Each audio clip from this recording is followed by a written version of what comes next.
مجید میں اللہ عز و جلال نے کہا ہے فَلْيَنْظُرْ إِلَىٰ طَعَامِ فَلْيَنْظُرِ الْإِنسَانُ إِلَىٰ طَعَامِ أَنَّا صَبَبْنَا الْمَاءَ صَبًّا ثُمَّ شَقَقْنَا الْأَرْضَ شَقًّا فَأَنبَتْنَا فِيهَا حَبًّا وَعِنَبًا وَقَضْبًا وَزَيْتُونًا وَنَخْلًا وَحَدَائِقَ غُلْبًا وَفَاكِهَةً وَأَبًّا مَتَاعًا لَكُمْ وَلِأَنْعَامِكُمْ۔ کھانے کو غور سے دیکھو، ہم نے آسمان سے پانی برسایا، ہم نے دانہ نکالا، یہ آپ کی خوراک ہونی چاہیے۔ دانہ صرف گندم کا نہیں ہے، دانے اور بھی اللہ اگاتے ہیں۔ باجرہ بھی دانہ ہی ہے نا، مکی بھی دانہ ہی ہے نا، وَفَاكِهَةً وَأَبًّا پھل بھی ہے۔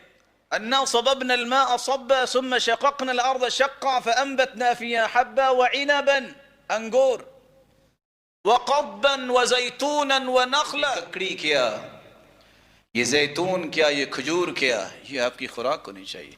اور آج دیکھو کافر کیا سوچتا ہے، کافر سوچتا ہے کہ کون سے علاقے ہیں جہاں موتیں بہت کم ہوتی ہیں، لمبی زندگیاں ہوتی ہیں۔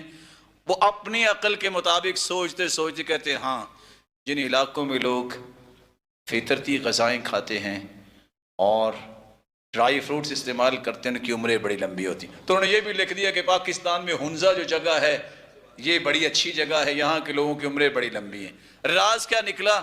وہ یہ تو قرآن نے پہلے بیان کیا ہوا ہے۔ تو لکھنے والے نیچے یہ لکھ دیا اور بھائی سردیاں آئے تو خود بھی ڈرائی فروٹ کھاؤ، اپنے بچے کو بھی کھلایا کرو۔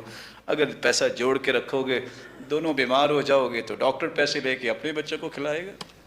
مرضی آپ کی ہے کس نے کھانا اور کس نے کھلانا، لیکن اس نے بات تو کہہ دی۔